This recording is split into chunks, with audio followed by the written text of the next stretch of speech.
경상북도 북서쪽에 위치한 예천. 전국 시도 가운데 25번째로 문화재를 많이 보유하고 있는 이곳에서 특별한 사진전이 열렸습니다. 일본 교토에 있는 고려미술관의 모습과 그 안에 소장 전시되고 있는 우리 문화재 70여 점의 사진들입니다. 갤러리에 들어서자 문화재 사진보다 먼저 마주하게 되는 낯선 남자의 얼굴이 있습니다. 그의 이름 정조문. 이름 없는 돌석상, 굉장히 작은 건데요. 이 풀들 그 속에 살짝 가려져 있어요. 이 사진에 제가 특별히 애착을 갖고 있는 이유는 마치 정조문 선생도 한국에서는 이렇게 뭔가에 감춰져 있는, 사실은 진작에 알려졌어야 되지만 우리가 스스로 알려고 하지 않았던 그런 분이 아니었나. 이 사진이 어떤 그런 모습들을 상징적으로 담고 있다는 그런 생각을 하게 됐습니다. 그는 누구일까요? 또 이 사진전에 80년 만에 귀향이라는 부제가 붙은 이유는 무엇일까요?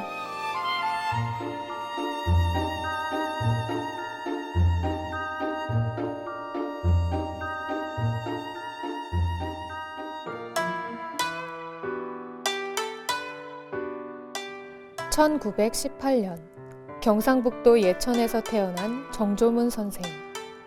그는 6살이 되던 해 부모 형제와 함께 일본으로 건너간 제1교포 1세대입니다.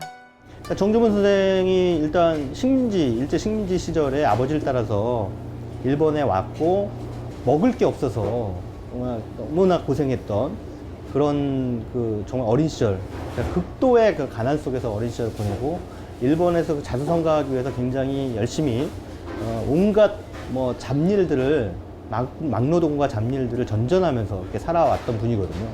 그러다가 일본에서 많은 제일동포들이 그러듯이 이른바 빠찡꼬 사업에 진출을 하시면서 어느 정도 이제 재산을 축적하게 됩니다. 사업가였던 정조문 선생이 자주 찾았던 곳은 교토의 기온거리였습니다. 우리의 인사동과 같은 곳으로 고미술 상점이 많이 모여 있습니다.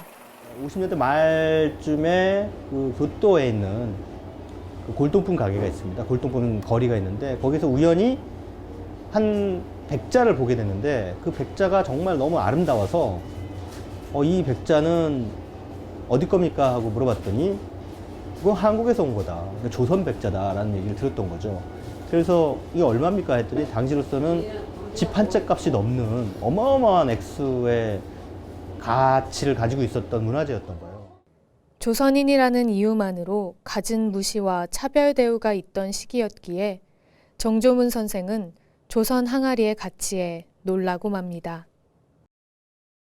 한국 사람들은 무시하면서 조선쟁이라고 무시하면서 그 문화재에 대해서는 미친 듯이 좋아하는 이유를 알 수가 없었습니다. 은은하게 빛을 내는 달처럼 조용히 사람의 마음을 끌어당기는 항아리. 정조문 선생은 자신의 출신에 대해 다시 생각하게 되었고 이것을 시작으로 그의 인생은 예상치 못한 길로 나아가게 됩니다. 일본 속의 일본이라 할 수 있는 도시 교토. 일본의 천년의 역사를 자랑하는 곳에 우리 문화유산만을 전시하는 유일한 해외 소재 미술관이 있습니다. 바로 고려미술관인데요. 경주에 일본 미술관이 있다고 생각하시면 될 겁니다. 그 의미는 정신적인 거라고 생각합니다. 우리 유물이 그것도 여법하게 미술관이라는 걸 통해서 많은 사람들한테 보여줄 수 있는 그런 곳이기 때문에 문화재가 모여 있는 곳이거든요. 그러다 보니까 일본의 사람들이 별로 좋아하지 않겠죠. 저희도 마찬가지로 경주에다가 일본 미술관을 차린다 하면은 절대 반대들이 많이 했을 겁니다. 고려미술관은 지하 1층, 지상 2층의 규모로 삼국시대부터 조선시대에 걸친 도자기가 줄을 이룹니다. 회화와 불교 조각, 금속 공예품과 목공예품, 민속품 등 약 1,700여 점의 유물이 소장되어 있습니다. 모두 일본 내에 떠돌아다니던 우리 문화재들로 정조문 선생이 직접 수집한 것들입니다. 아마도 유출 문화예제에 대해서는 관심을 가져서 그게 안으로 들어가지 않고 밖으로 나올 수 있게, 한 곳에 모을 수 있게 그런 마음으로 늘 걱정하시고 사 모으셨던 게 문화재였습니다. 고려미술관을 찾은 사람들은 한 점 한 점 발품 팔아 문화재를 수집한 정조문 선생의 열정에 놀라곤 합니다. 3, 4년 전과 5년 전에 이제 그분들이랑 같이 처음 고려미술관을 이제 알게 된 거죠. 그래서 가서 좀 사실은 놀랐습니다.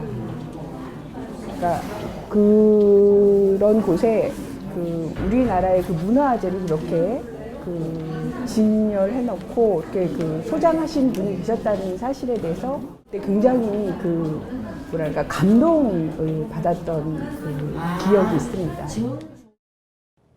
처음 만난 백자 항아리를 언젠가 고향 땅을 밟게 될 자신에게 축하의 선물로 주었던 정조문 선생.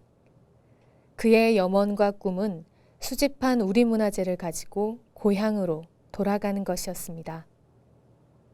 그러나 해방 이후 그는 고향을 찾지도 않았고 수집한 우리 문화재를 조국에 보내지도 않았습니다. 대신 고려미술관을 설립하고 마지막 바람을 약속처럼 남깁니다. 丸々63年になりますけれども、ふるさといっぺんも帰ってないんですよ。それは帰りたくないんじゃなくって、私の肉親は分断のその38号線の北と南にね、両方に兄弟が住んでおり、肉親が住んでおるわけで、ふるさとは南にありますけど、帰ってくれば北へ行けなくなるし、北へ行ってくれば南へ行けなくなる。で、そういう不条理な現在にね、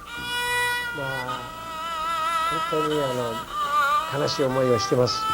ですから私は両方にも帰らずに、小さい自分の館の中に、祖国を求めて、平和時代、統一時代の良き時代、高麗時代をなぞらえて、厚かましい名前ですけども、高麗美術館にさせてもらいました。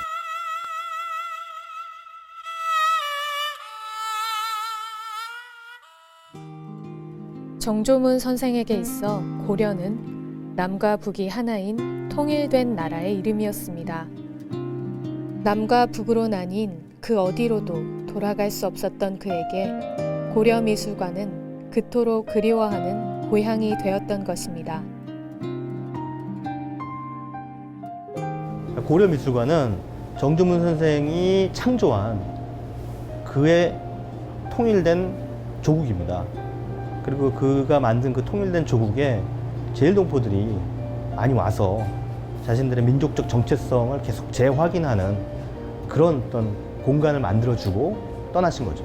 우리나라 사람으로서는 전부 다 느껴야 할 어떤 그 민족의 슬픔이라고 생각을 합니다. 다시 그 고향을 찾지 못하신 그 이유가 우리나라의 그 어떤 그 분단의 역사와 함께 굉장히 슬픈 일이라고 생각을 합니다. 남북 통일이 되지 않은 상황에서 향수를 가지시고 아마 먼 곳 일본에서 돌아가신 걸 굉장히 안타깝게 생각합니다. 언젠가 고향에 돌아갈 결심을 하며 자신에게 줄 선물 하나를 하자고 골동품 가게 문을 연 파친코 사업가. 하지만 남과 북으로 나뉜 고향, 그 어디로도 가지 못했던 제1조선인. 하나된 고향을 꿈꾸며 자신이 가진 모든 것들을 쏟아 정성으로 만들어간 고려미술관. 정조문 선생이 가고자 한 고향의 평원은 고려와 조선시대에도 바람이 불었고 낙동강이 도도히 흐르며 어린아이들을 품어안는 남과 북이 하나인 나라였습니다.